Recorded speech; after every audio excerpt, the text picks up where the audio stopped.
Episode 25. Cuma mau ayah. Suryo dan Delano duduk di hadapan seorang pria parubaya yang saat ini sedang tidak sadarkan diri. Suryo sudah sangat geram ingin menghajar pria yang ada di hadapannya itu. Suryo sudah mendengar semua alasan Mita bertahan dengan pria itu dan akhirnya memilih berpisah karena psikis putrinya yang tiba-tiba memburuk. Meskipun Mita juga mengakui dirinya sempat mencintai Jaka, entah cinta atau hanya sekedar perasaan nyaman, karena Jaka dulunya adalah pria pribadi yang lembut pada Mita. Namun sifatnya berubah setelah mereka pindah ke Solo. "Om, kenapa tidak bangunkan saja dia?" protes Delano yang sudah tak sabar ingin segera membuat pelajaran pada pria itu. "Harlan," guyur dia. Harlan pun mengambil segayung air di kamar mandi dan dengan sekali ayun, air yang berada di dalam gayung terlempar ke wajah Jaka. Seketika Jaka gelagapan dan mengucapkan sumpah serapahnya. "Sial," pekik Jaka. Suryo tersenyum miring sedangkan Delano menatap Jaka tanpa ekspresi. "Apa tidurmu nyenyak, kawan?" tanya Suryo dengan sarkas. "Wah, lihat ini siapa yang ada di hadapanku." Jaka memandang remeh ke arah Suryo dan ekor matanya melirik Delano sesaat. "Ternyata nyalimu besar juga ya. Tentu saja kau hanya anak mama yang tidak pernah bisa menyelesaikan masalahmu sendiri." Delano mengangkat sebelah alisnya mendengar ucapan Jaka. "Kau tidak perlu terkejut, anak muda. Tanyakan saja padanya, dia pasti tahu semuanya. Aku ini hanyalah orang suruhan ibunya. Awalnya ibunya memintaku melenyapkan anak haram itu, tapi sialnya aku justru malah jatuh cinta pada Mita." Mendengar Lucy disebut anak haram oleh Jaka membuat Suryo mengepalkan tangannya.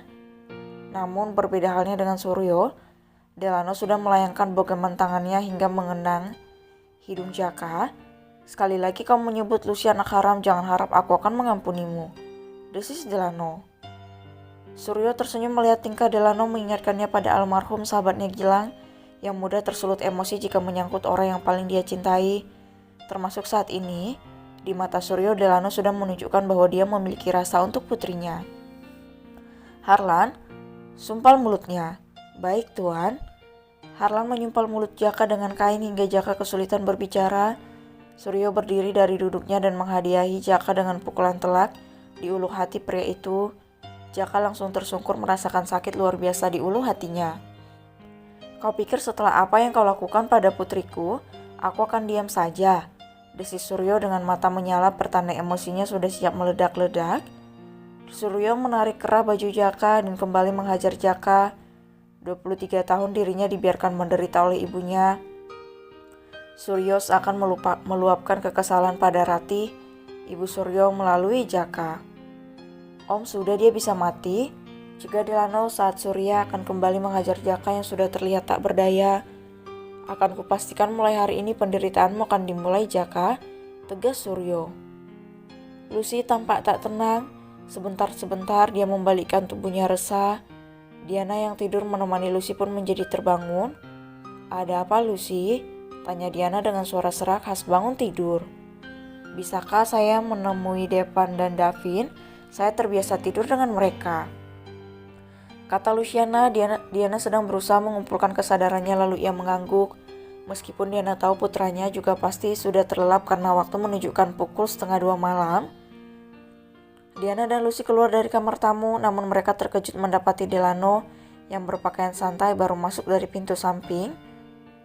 Kamu dari mana, Lano?" tanya Diana menatap curiga ke arah putranya. "Ada hal yang harus aku urus, Ma." Delano melirik Lucy yang terlihat sangat imut karena memakai piyama Claire. Piyama dengan gambar Pokemon berlengan pendek dan celana sebatas lutut. Lucy lebih mirip anak SMP yang mengekor di belakang ibunya. "Ini Mama sama Lucy mau ngapain?" "Lucy mau lihat Depan sama Davin. Dari tadi gak bisa tidur kepikiran sama mereka." Delano hanya mangut-mangut mendengar penuturan ibunya.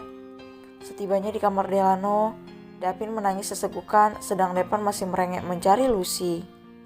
Lucy bergegas masuk tanpa permisi. Yang ada di pikirannya saat ini anaknya pasti mencarinya. Namun sesampainya di dalam kamar Delano, Lucy tampak kecewa karena kedua anaknya menangis karena mencari keberadaan Delano. Om, jangan pergi. Depan dan Davin gak akan nakal lagi. Diana menatap Lucy iba, gadis itu terlihat lebih sendu dan murung. Bunda, Depan dan Davin sebentar lagi ulang tahun. Kami tidak meminta apapun, Bunda. Kami cuma mau ayah menemani kami melewatkan ulang tahun kami, kata Depan dan diangguki oleh saudara serahimnya. Bagaimana aku bisa menemukan orang tua kalian jika aku sama sekali tidak memiliki petunjuk apapun tentang kalian? Batin Lucy, namun sejurus kemudian, alis Lucy bertaut saat ia mengingat sekelebat pembicaraannya dengan Diana, ibu Delano. Jika Delano juga kehilangan anak kembarnya, bahkan Delano tidak memiliki kesempatan melihat wajah anak-anaknya. Bunda, Depan dan Davin menatap Lucy penuh permohonan. Lucy pun pada akhirnya mau tak mau mengangguk. Delano menatap Lucy dengan intens. Gadis ini sepertinya sempat melamun beberapa saat. Apa yang sedang dia pikirkan? Gumam Delano lirih. Depan dan Davin kembali tidur dengan memeluk Delano. Seakan kehadirannya sudah tak diharapkan lagi oleh kedua putranya. Lucy memilih pergi dari kamar Delano. Lepas dari kamar Delano, Lucy duduk di ruang makan. Diana membuatkan secangkir teh hijau untuk gadis itu. Minumlah dulu sayang, ucap Diana lembut seraya mengusap kepala Lucy. Berat ya pasti menghadapi mereka. Pertanyaan yang terdengar mengalun lembut dari bibir Diana, tapi rasanya Lucy bagai disayat hatinya. Lucy mengangguk dan menyandarkan kepalanya di perut Diana. Keinginanku hanya satu, membahagiakan mereka, Tante. Jika memang kebahagiaan mereka adalah bertemu dengan orang tuanya, Lucy rela melepas mereka. Lirih Lucy. Semakin hari keinginan putra-putranya semakin besar dan rasanya Lucy sudah tidak sanggup lagi mendengarnya. Lucy harus sabar, semua ini skenario dari Allah untuk menguji Lucy. Jangan patah semangat sayang. Jika kau perlu bantuan, Tante akan bantu sebisa Tante, kata Diana. Akan lebih baik jika Depan dan Davin adalah cucu Tante yang hilang, daripada aku harus membayangkan terpisah jarak dengan mereka. Rasanya Lucy tidak sanggup, Tante. Tante juga berharap seperti itu. Apa Lucy mengizinkan jika kami mengambil jalur tes DNA pada mereka? Lucy mengangguk lemah dalam pelukan Diana. Kapan ulang tahun mereka sayang? Tanggal 15 Januari, Tante. Dek, batin Diana semakin yakin jika mereka adalah cucu-cucunya. Karena tanggal itu adalah tanggal yang sama dengan tragedi nahas itu. Semoga saja harapan kita terkabul sayang, ujar Diana.